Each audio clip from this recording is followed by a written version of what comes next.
Olá, pessoal. Iniciando mais um bloco, né, dessa nossa aula sobre CNIS.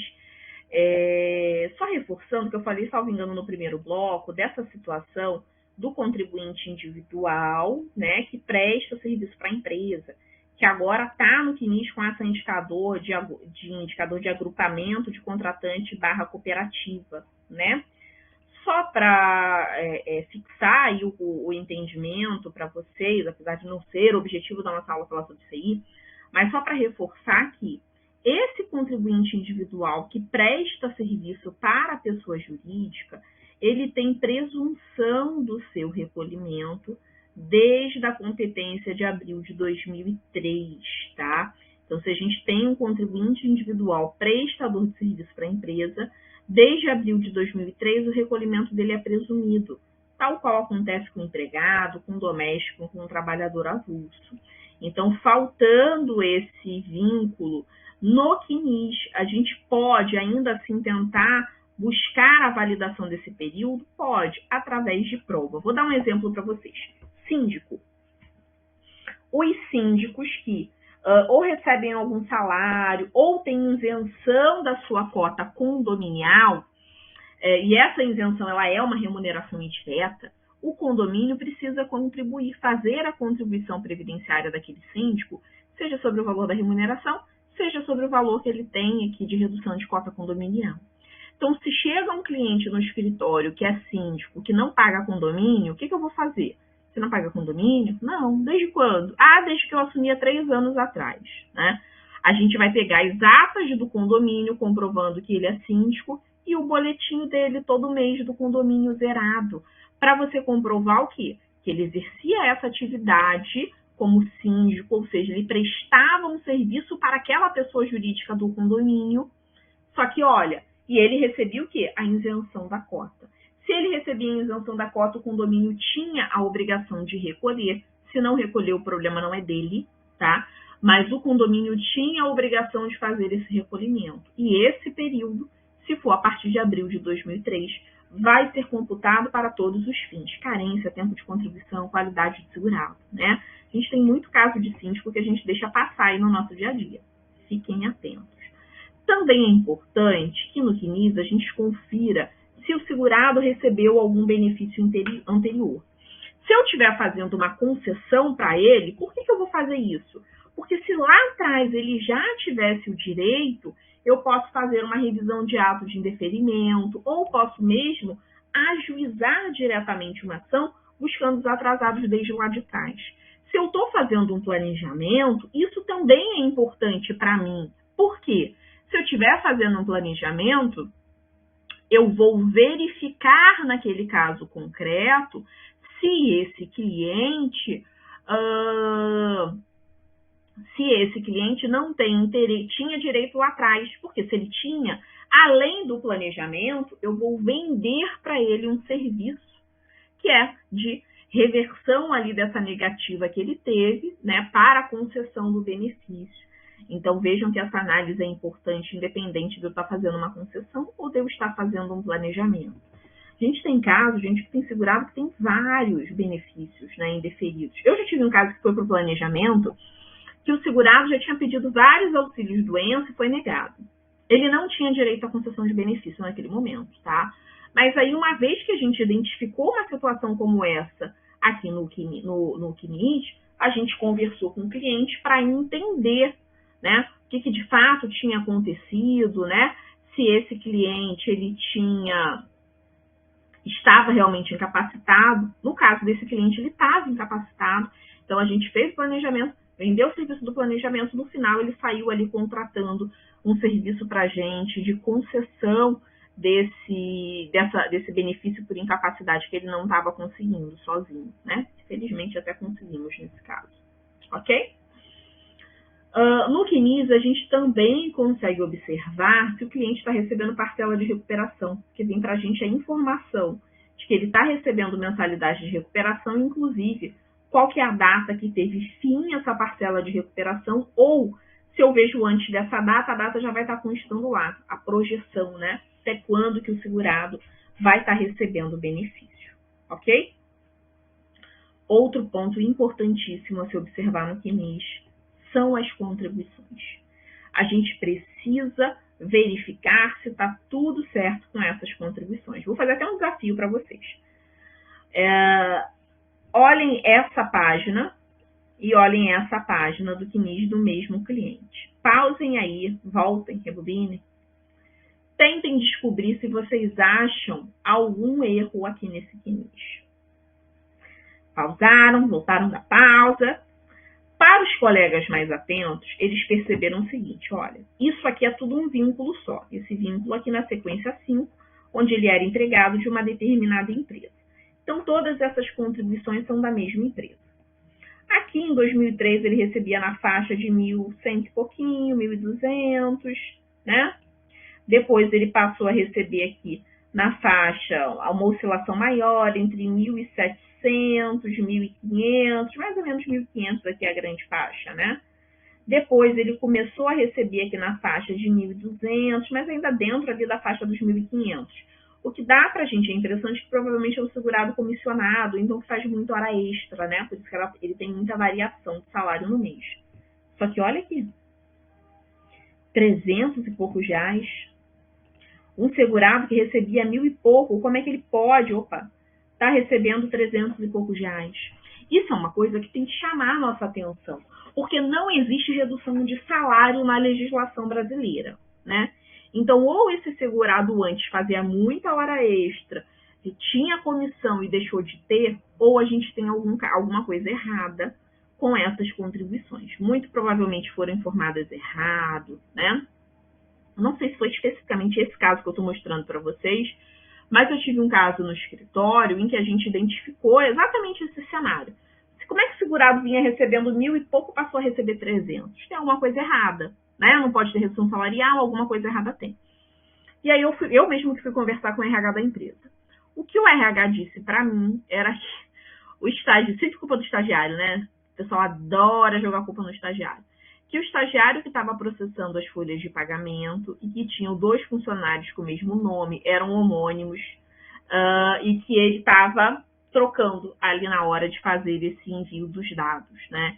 Então, que de fato, esses salários de contribuição tinham sido informados errados, que eles iam verificar lá, e de fato, né, verificar demoraram pra caramba, mas verificaram e de fato acertaram lá os salários de contribuição. Agora, eu nunca vou saber se a empresa tentou sonegar, né, indicando um salário de contribuição menor para pagar menos imposto, ou se de fato foi uma situação de erro, né? Fica aí para a imaginação de vocês o que realmente aconteceu. Mas fato é que a gente precisa ficar atento a isso, né?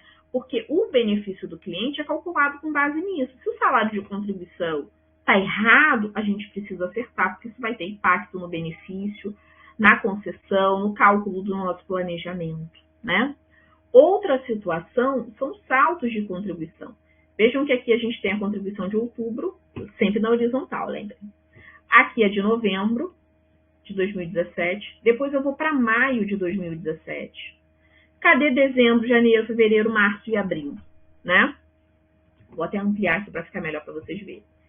Depois, olha, não tem a contribuição de junho, mas aqui, ó, a gente sai de julho, na verdade, vai para outubro. Cadê agosto? Cadê setembro? Né? Então, observem que a gente tem alguns saltos de contribuição. Possibilidades para isso ocorrer. O segurado pode estar de salário, recebendo benefício, né? Salário maternidade, benefício por incapacidade é o mais comum, porque o salário maternidade, se for empregada, a empresa continua fazendo o lançamento. O mais comum é benefício por incapacidade. Auxílio por incapacidade temporária é o mais comum dessa situação. Mas pode ter acontecido também da empresa simplesmente não ter contribuído. E aí a gente precisa ficar atento a isso. Porque se a empresa simplesmente não contribuiu, o que eu preciso fazer? Ir atrás da empresa para ela fazer esse pagamento? Claro que não, imagina. O que eu preciso fazer no caso concreto é comprovar qual que é a renda do meu cliente, a renda real daquele cliente, para que o benefício seja calculado dentro da renda real. Lembrando que o enunciado 18 do CRPS, o enunciado antigo, já dizia que a responsabilidade de recolhimento é do empregador. O artigo 30 da lei de custeio fala que a responsabilidade de recolhimento é do empregador. O enunciado 2 do CRPS deixa claro, enunciado atual, né? Sai do 18 e foi para o 2. O enunciado atual do CRPS deixa claro que os recolhimentos do empregado doméstico e trabalhador avulso têm presunção de recolhimento, né? E tendo presunção de recolhimento, não importa se a empresa contribuiu ou não. Por que eu estou dizendo tudo isso para vocês, tá? Porque se a empresa não contribuiu, o segurado não pode ser penalizado. E o segurado não é obrigado a correr atrás da empresa para isso. Porém, se o segurado não prova qual foi a sua remuneração real, o INSS vai considerar naquela competência o valor do salário mínimo. Então, o que o segurado tem que fazer? Juntar o lerite, ficha financeira acompanhado da ficha de empregado e declaração da empresa, imposto de renda, para ele comprovar qual era a remuneração dele naqueles meses em que faltou a indicação do recolhimento, né? Por quê? Porque senão aquele mês vai ser considerado salário mínimo. E às vezes o segurado recebia 3 mil, 4 mil, 5 mil e vai ser considerado salário mínimo, o que vai puxar o cálculo do benefício dele para baixo. Então fiquem atentos a isso, porque muito colega se preocupa em fazer prova de tempo de contribuição e não se preocupa de fazer prova de remuneração. Diante disso, cuidado toda vez que vocês verem no CNIS esse indicador de acerto de vínculos temporâneo deferido ou qualquer acerto de vínculo deferido. Por quê? Verifiquem o salário de contribuição. Porque se no momento em que aquele acerto foi deferido, o colega não tomou cuidado de fazer a prova do salário de contribuição, foi considerado um salário mínimo. E aí a gente precisa ficar atento para a gente acertar esses valores, ok? Retificação do CNIS, procedimento importantíssimo, né? Priscila, estou fazendo a concessão de um benefício. Observei que o meu cliente, ele está com dados divergentes no CNIS. Eu preciso primeiro fazer a retificação para depois da entrada no benefício? Claro que não. Eu sei que tem professor que defende diferente. Eu entendo que não. Por quê? Na concessão, eu consigo fazer prova da realidade fática daquele cliente, desses acertos que foram feitos. E se, por exemplo, sei lá, no dia 12 de junho de 2022, o segurado chega no meu escritório, eu observo que ele já tem direito à concessão, mas que tem um monte de erro a ser acertado. Se eu dou entrada no dia 12 do 7, se eu pego ali a minha DER no dia 12 do 7, dou entrada no meu pedido nessa data, e eu faço a prova daqueles vínculos nessa data, eu garanto os meus atrasados desde 12 de 7 de 2022, né? E aí, gente, a gente precisa ter muita preocupação, porque, assim, quem atua sabe o peso que está no bolso, né? Então, assim, a gente sabe a teoria, mas a gente precisa entender um pouquinho da prática também. Não só da prática, mas da nossa prática de vida. O que é mais relevante para a gente dentro da advocacia, né? Então, assim, se eu dou aquela entrada no dia 12 de 7 de 2022, nesse exemplo, eu garanto os meus atrasados desde 12 de 7 de 2022, ok? Agora, se eu recebo o segurado no dia 12 de 7 de 2022 e ela já tem direito, só que precisa acertar o CNIS, e primeiro eu faço um pedido de retificação de CNIS, em média, gente, os do escritório têm demorado 1 ano quando é analisado, tá? Acho que o menor tempo que a gente teve foi 7 meses, não foi nem 6, mas vamos colocar em média de 6 meses. Se eu deixo para fazer o meu pedido de concessão só depois disso, junho, vou pegar 3 meses para facilitar. Julho, agosto, setembro, outubro, novembro, dezembro. Eu só vou entrar com o meu pedido provavelmente quando? Em janeiro. Eu perdi 6 meses de atrasados. Não dá. Ah, Priscila, mas assim, se eu faço dessa forma, o meu requerimento lá em janeiro vai ser analisado mais rápido. Verdade, vai ser analisado mais rápido. E você deu 2 tiros no seu pé. Primeiro, porque você deixou de pegar os atrasados desde julho, né? Então, você perdeu 6 meses de atrasado. Segundo tiro no seu pé, você vai ter um benefício analisado mais rápido, 1 mês, 2 meses. Mas o seu atrasado vai ser calculado em cima de 1 mês, 2 meses. Então, não é melhor você já dar entrada no seu pedido e fazer esse acerto lá, e você garantir que tudo bem, vai demorar 6 meses, 7 meses para ser analisado. mas que você vai receber 6 meses, 7 meses de atrasado, aí você precisa avaliar o que faz mais sentido para você. Se é cobrar esse acerto de retificação antes ou não. Porque se você também pensa assim, não, mas eu cobro alto para fazer retificação de quinismo, então vale a pena para mim fazer os 2 serviços. Ok. Mas você está dando um prejuízo para o seu cliente, porque ele está deixando de receber benefício por 6 meses, né? Então, é uma questão de estratégia, o que você acha mais interessante. Para mim, no escritório, sempre fez mais sentido eu dar a entrada e fazer logo o pedido, ok? Se a gente pensa de uma outra forma, Priscila, eu estou fazendo planejamento previdenciário e identifiquei que existe esse erro. O que você vai fazer? Você tendo a prova do salário de contribuição real, dos acertos reais que você precisa fazer, não só do salário de contribuição, né? Você tendo prova ali dos vínculos que não estão no CNIS, por exemplo, está na carteira, você tem ali todo o seu rol de prova, o que você pode fazer? Fazer o seu planejamento com base nessa documentação, que você vai avaliar se essa documentação é válida ou não. Fez toda essa análise dessa documentação, você vai apresentar o planejamento para o seu cliente, vai fazer o seguinte, olha, está aqui o seu planejamento, mas eu pude identificar que tem vários erros, então eu tenho um serviço para te vender, um serviço de retificação do CNIS. Você não pode se aposentar agora, mesmo retificando, ainda faltam 5 anos, mas faça isso agora porque você pode perder a prova. Se a sua prova é a sua carteira de trabalho, a sua carteira de trabalho pode se perder por qualquer motivo, né? A empresa pode fechar durante esse intervalo de tempo. Então, a gente tem aqui um outro serviço para vender. A retificação ela pode ser feita a qualquer tempo. Segundo a portaria 123 de 2020, inclusive a portaria chama esse serviço de acerto de vínculos e remunerações. Você pode fazer esse requerimento a qualquer tempo. Você abre esse requerimento ou pelo telefone 135 ou na agência da Previdência Social. Você abriu o serviço vai passar a aparecer na plataforma do Meu INSS, então você vai lá e junta a documentação que você quer. Não tem o serviço direto na plataforma, tá? Tem que fazer esse caminho, de ligar no 135 ou pedir para a agência abrir esse serviço para você no sistema, ok? Existe um formulário conhecido como formulário RAC, que é um formulário onde a gente pode preencher quais informações do acerto, tá? Esse formulário não é obrigatório, não gosto desse formulário, não utilizo na prática esse formulário. Eu sempre preferi no escritório fazer uma petição indicando expressamente o que eu preciso ter de acerto, ok? Mas se o colega quiser, pode usar o formulário. Eu sei que tem professor que indica o formulário. Eu, particularmente, nunca utilizei, né? Nunca gostei de utilizar, na verdade, melhor dizendo. Esse direito à retificação do CNIS, leia-se, acerto de vínculos e remunerações, é garantido pela lei, tá? Temos previsão expressamente na lei que ele pode ser requerido independentemente de requerimento de benefício. Só a justificação administrativa é que não pode ser feito no acerto, tá? Aí precisaria ter requerimento de benefício. Porém, a gente sempre teve uma dificuldade muito grande junto ao INSS de fazer esse serviço.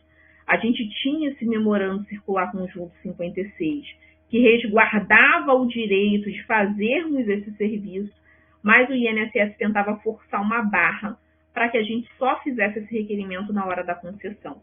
Por isso que eu mencionei com vocês, que eu estava uma vez na agência ali, esperando a servidora ter a autorização do gerente para fazer o protocolo, porque eles se recusavam a fazer, né? Hoje em dia a vida está fácil, né? Para os novos previdenciaristas está tudo fácil.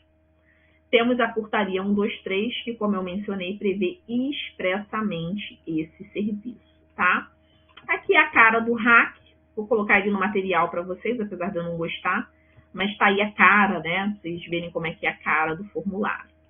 Quando a gente liga no 135, né, ou na central do advogado, né, no 0800 do advogado, e pede a realização desse serviço, o que acontece é que vai abrir esse serviço para a gente no Meu INSS. Eles vão fazer essa abertura aqui. Aí, o que a gente vai fazer para juntar a documentação que a gente precisa? A gente vai clicar aqui nessa lupa. Quando a gente clicar nessa lupa, vai abrir essa tela, a gente vem aqui na aba Anexos. Aí a gente vem aqui, vai abrir essa outra telinha pra gente. Aqui eu cliquei no Procuradores, né? Que é para você se cadastrar como procurador. Você vem aqui em Procuradores e se cadastrou como procurador. Ok. Depois a gente vai aqui na aba Anexo e a gente vai ter, ó, a possibilidade de fazer a juntada da documentação que a gente quiser. Então, a qualquer tempo, aparecer um documento novo, eu venho aqui e junto essa documentação da prova daquele vínculo, junto minha petição, junto o formulário RAC, ok? Fiquem aí atentos a isso. Estamos, então, encerrando esse bloco. Daqui a pouco a gente volta.